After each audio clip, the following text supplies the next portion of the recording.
Hello friends, कैसे हो आप सब। उम्मीद करती हूँ कि आप सब लोग बहुत अच्छे होंगे। अन्नपूर्णा दिव्य चैनल में एक बार फिर से मैं दिव्या आप लोग का बहुत बहुत स्वागत करती हूँ। दोस्तों, आज के वीडियो में हम लोग एक सास बहू की कहानी को सुनेंगे। उम्मीद है कि आप लोग को जरूर पसंद आएगी।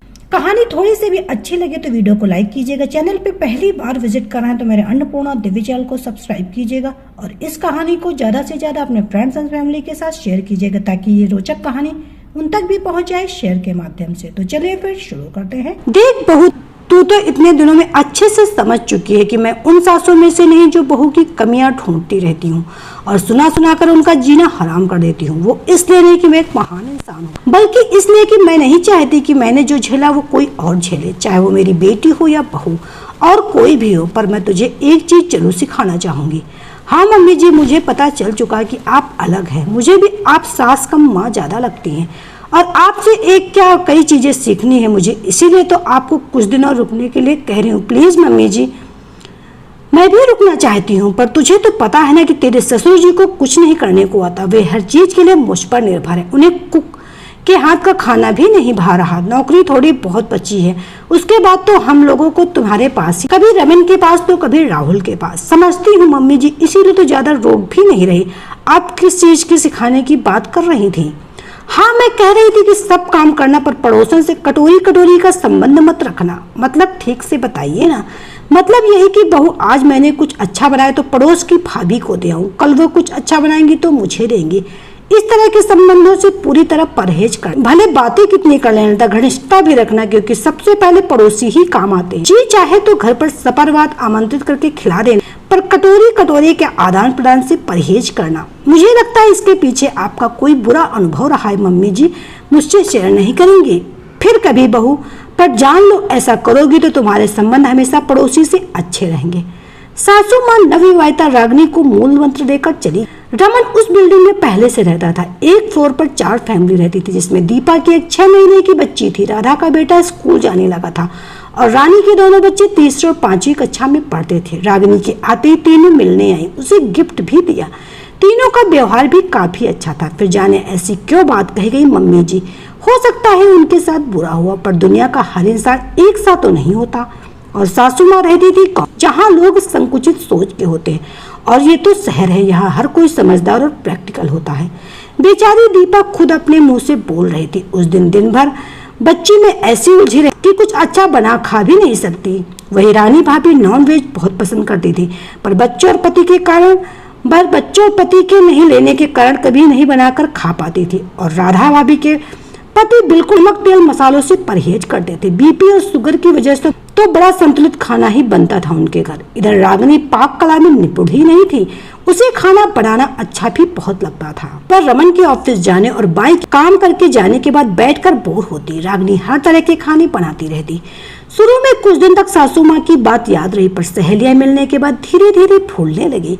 उसे लगा जब वो व्यंजन लेके किसी के घर जाएगी तो इस बहाने आधे घंटे बातचीत में कट जाएंगे, और दोपहर के वक्त किसी के पति होते भी नहीं तो घर पर तो ज्यादा सोचने की भी जरूरत नहीं है। डरती डरती दीपा ने कटोरी लेन देन शुरू तो किया, पर अब जब वो कटोरी लेकर किसी घर जाने लगती तो एक बार सासू माँ की याद जरूर आती उसे। वाह भाभी, लिट्टी चोखा, मैं तो इसका टेस्ट भी भूलने लगी। यहाँ तो किसी होटल में भी नहीं मिलता और बनाने में समय इतना लगता है कि सोच भी नहीं सकती। भाभी थोड़ी देर बैठो, मैं बीबी को सुलाकर आती हूँ, फिर गप्पे मारेंगे। तिहार से ताल्लुक रखने दीपा खुशी से उछल पड़ी जब वो पहली बार उसके घर लिट्टी चोखा लेके गई। वही जब रानी भाभी के घर एक दिन नॉनवेज लेकर गई तो उनके तो बोल ही नहीं निकल रहे थे। आज इतनी इच्छा खाने की तुम्हें क्या बताऊं रागिनी, होटल से कभी भी दिन में सबसे छुपा कर मंगवा तो लेती हूँ, पर घर वाला टेस्ट कहाँ मिलता उसमें। और न मैं चाय ट्राई कराई थी अपने लिए, साथ में पीते हैं। उसी तरह जब एक दिन कटहल की खूब स्पाइसी सब्जी बनाई तो राधा भाभी के घर लेकर गई। ऐसी मसालेदार खुशबू के लिए तो मैं तरस गई हूँ। रागिनी तुम कितनी अच्छी हो, बैठो ना, थोड़ी देर बात करते हैं। उनकी खुशी देखकर बहुत अच्छा लगता रागिनी को भी, और बातों में समय कब कट जाता पता ही नहीं चलता। 3 महीने होने को थे, पर रागिनी को अभी तक ऐसा नहीं लगा था कि इसमें कुछ गलत या बुरा है। सासू माँ का फोन भी आता रहता और वो पूछती पड़ोसियों से बात होती है या नहीं। हाँ मम्मी जी, कभी कभी जब सामने मिल जाती है तो बोल बतिया लेती हूँ। रागिनी साफ छोड़ पड़ गई, क्योंकि सासू माँ को भी तो उदास या निराश नहीं करना था। खैर उस दिन उसने बड़े प्यार से कट्टे की सब्जी बनाई। चक्कर देखा तो लाजवाब बनी थी। खुद नाश्ता करने के बाद रागिनी ने 3 कटोरियां लगाई। उसने सोचकर ही ज्यादा बनाई थी कि आज तीनों भाभीियों को साथ में देगी। बड़े प्यार से एक थाली में तीनों कटोरियों को रखकर उसने सोचा सबसे पहले रानी भाभी के घर चलते। फिर उनके बच्चे आ जाते हैं तो वो व्यस्त हो जाती हैं। रानी भाभी का दरवाजा हल्का खुला हुआ तो छिटक गई, कहीं कोई गेस्ट तो नहीं आया भाभी के घर।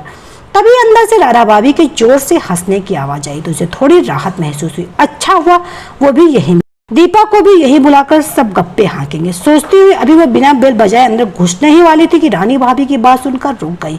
यार मैं तो परेशान हो गई हूँ, अब नॉनवेज हमारे यहाँ नहीं चलता तो सिर्फ नॉनवेज लेकर कभी कभी देने आए तो समझ में आता, पर कोई भी सब्जी भाजी लेकर पहुंच जाती हो। मैं जब भी सब काम खत्म करके थोड़ा आराम करने जा रही होती उसके जाते जाते बच्चे आ जाते, दिन भर आराम नहीं कर पाता। तो मैं इतनी थकावट होती कि क्या कहूँ। मेरे साथ भी दिक्कत है भाभी, कम तेल मसाला नमक खाते अब मेरा पेट भी वैसे ही खाना पचा पाता। शुरू में तो 1-2 दिन शौक से खा ली उसकी दी हुई सब्जियां, पर इतनी बार टॉयलेट भागना पड़ा कि तौबा कर ली मैंने।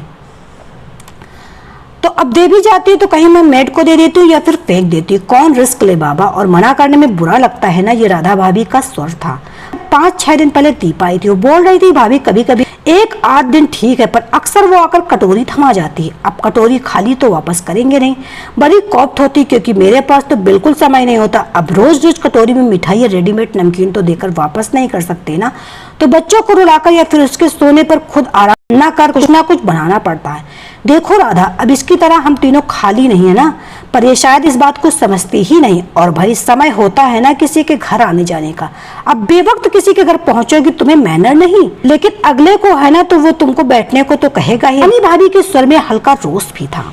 चलो भाभी अब चलती हूँ, आपके बच्चे भी आ गए होंगे, मेरे भी बेटे के आने का समय हो रहा है। मेरा पार्सल जो कल आपके घर ले गया था कुरियर वाला वो जल्दी से दे दो। बोलती हुई राधा भाभी की इतने कहते रागिनी ने जल्दी से अपने घर आकर कुंडी लगा लिया। उसकी समझ में बिल्कुल नहीं आ रहा था कि क्या करे, हंसे या रोए या क्या करे। तभी सासू माँ का फोन बज उठा। इच्छा न होते हुए भी रागिनी ने उठा लिया। प्रणाम मम्मी जी। खुश रहो बहू, कैसी हो, आवाज सुस्त लग रही है।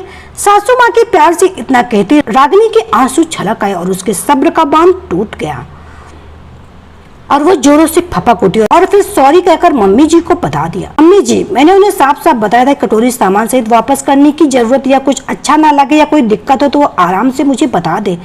पर बहू देखो, इसमें उन लोगों का कोई कसूर नहीं, ये इंसानी प्रवृत्ति। जो चीज जब तक नहीं मिलती तंद्रा बनी रहती, पर लगातार मिलने लगे मिलती जाए तो उसका महत्व कम होता जाता। मैंने क्या कहा था तुमसे, बातों की घनिष्ठता रखना, कभी कभी सपरिवार आमंत्रित भी कर लेना, पर कटोरी आदान प्रदान का संबंध ना रखना। नहीं समझी थी आपकी बात, अभी तो ठोकर खा गई मम्मी जी। कोई बात नहीं, ठोकर खाकर आदमी ज्यादा अच्छे सीखता और समझता। अब तुम ऐसा कभी नहीं करोगी, मुझे पता है। जी मम्मी जी, समझ में नहीं आ रहा कल से क्या करूंगी। शॉपिंग और साफ सफाई शुरू कर दो। तुम्हारे ससुर जी की कुछ छुट्टियां बाकी थी, उन्हें अभी ले ली है। हम लोग संडे को आ रहे हैं। अब सास ससुर आएंगे तो शॉपिंग और साफ सफाई तो करनी होगी ना, सासू माँ ने मजाकिया स्वर में कहा। फोन रखने के बाद रागिनी पहले से हल्का महसूस कर रही। सच कहा सासू माँ ने, कोई इंसान गलत या बुरा नहीं है, उसकी प्रवृत्ति और प्रकृति ही ऐसी होती है। तो दोस्तों, आपको ये कहानी कैसी लगी हमें कमेंट सेक्शन में जरूर बताइएगा। उम्मीद है कि जरूर पसंद आए। वीडियो थोड़ा सा भी पसंद आए, कहानी थोड़ी सी भी अच्छी लगे तो वीडियो को लाइक कीजिएगा। चैनल पे पहली बार विजिट करें तो अन्नपूर्णा दिव्य चैनल को सब्सक्राइब कीजिएगा और इस कहानी को ज्यादा से ज्यादा शेयर कीजिएगा। तो चलिए फिर मिलते हैं नेक्स्ट वीडियो में, तब तक के लिए bye bye. And press the bell icon. Never miss an update.